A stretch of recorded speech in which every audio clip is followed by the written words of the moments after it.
আমাকে তাড়াতাড়ি নিয়ে যাও, ওগুলোর চাপ দিছে আমি বাইরে যাবো।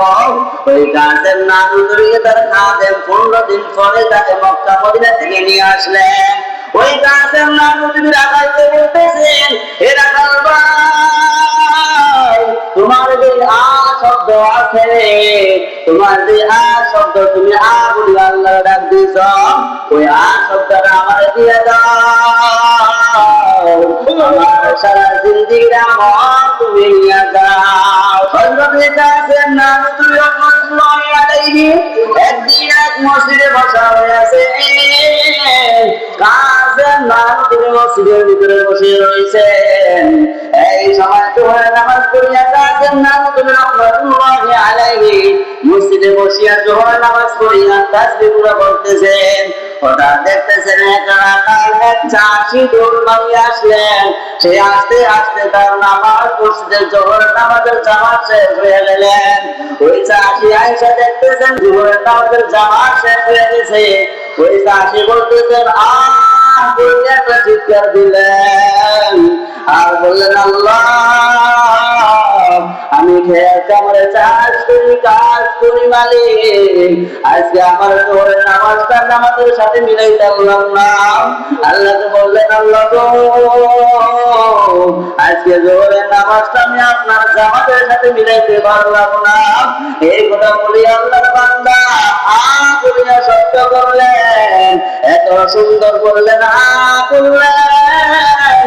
তার এই আ শব্দটা প্রথম আসমান ভেদ করিয়া, দ্বিতীয় আসমান ভেদ করিয়া, তৃতীয় আসমান পাতন হইয়া, চতুর্থ আসমান পাতন হইয়া, ষষ্ঠ আসমান পাতন হইয়া, সপ্তম আসমান পাতন হইয়া আল্লাহ পাক রব্বুল আলামিনের আরশে আজিমে পৌঁছে গেছে। বলে সুবহানাল্লাহ। আল্লাহ বলেন, বান্দা, আমি আল্লাহ তাআলার কাজ করতেছ, এমন ভাবে করতে হবে বান্দা যেন আমি আল্লাহ খুশি হয়ে যাই। আর তোমার আ শব্দ শুনে যদি আমি আল্লাহ খুশি হইতে পারি, বান্দা তোমার জন্য আর কোনো চিন্তা নাই। কাসেম নানু তুমি রহমাতুল্লাহ আলাইহি বলতেছেন, হে চাষি ভাই, তোমার গায়ে গামছা গায়ে দেওয়া, হে চাষি ভাই, তোমার পায়ের ভিতরে লোক স্যাক দিয়া ভরা, হে চাষি ভাই, তুমি কোথায় গেলে কেন জামাত পাইলা না? চাষে বলতেছেন, হুজুর, খেত খামার কাজ করি, সময় হয় না আসার। চাষি বলতেছেন যে হুজুর, আজকে দেরি হয়ে গেল, আল্লাহর কাছে আমি মাফ চাইলাম, আল্লাহ আমারে মাফ করবি। সঙ্গে সঙ্গে কাসেম নানু বললেন, হে চাষি ভাই, কাসেম নানু তুমি যেমন তেমন কাসেম নানু তুমি নয়। কাসেম নানু তুমি রহমাতুল্লাহ আলাইহি একদিন মক্কা মদিনায় গেলেন।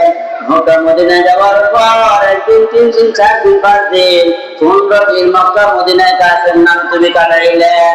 কাসেম নানু 15 দিন পর্যন্ত পায়ের ভিতরে কোনো জুতা লাগায় নাই, জুতা পরে নাই। কাসেম নানু তুমি কি তাই কাসেমরা জিজ্ঞেস করতেছে, হুজুর, আপনি কেন জুতা পরেন না, জুতা পায়ে লাগান না? কাসেম নানু তুমি বলতেছেন, নাজি,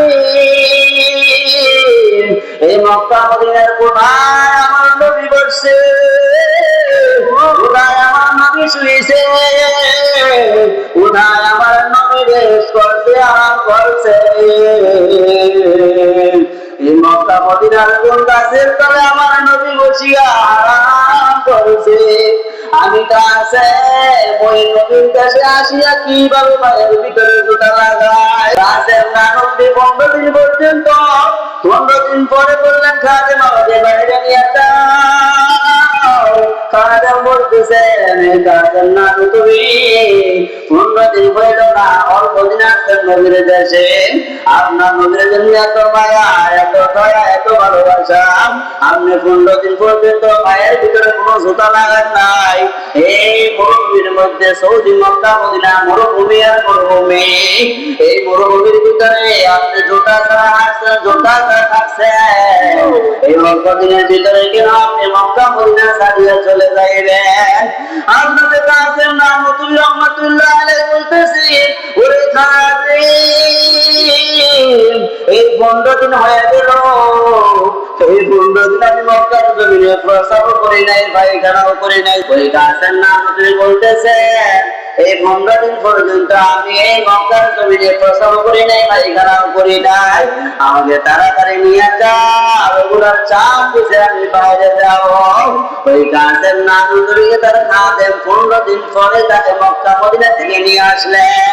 ওই গাছের নাম তুমি রাখাইতে বলতেছেন, এ রাখাল ভাই, তোমার যে আ শব্দ আছে, তোমার যে আ শব্দ, তুমি আ বলি আল্লাহ ডাক দিছ, ওই আ শব্দটা আমার দিয়ে দাও। আমার সারা জিন্দিগিটা আমার তুমি নিয়ে যাও। সুবহানাল্লাহ। গাছের নাম তুমি বলতেছেন, এই চাষি ভাই, তুমি যে আ বলি আল্লাহকে ডাক দিছ,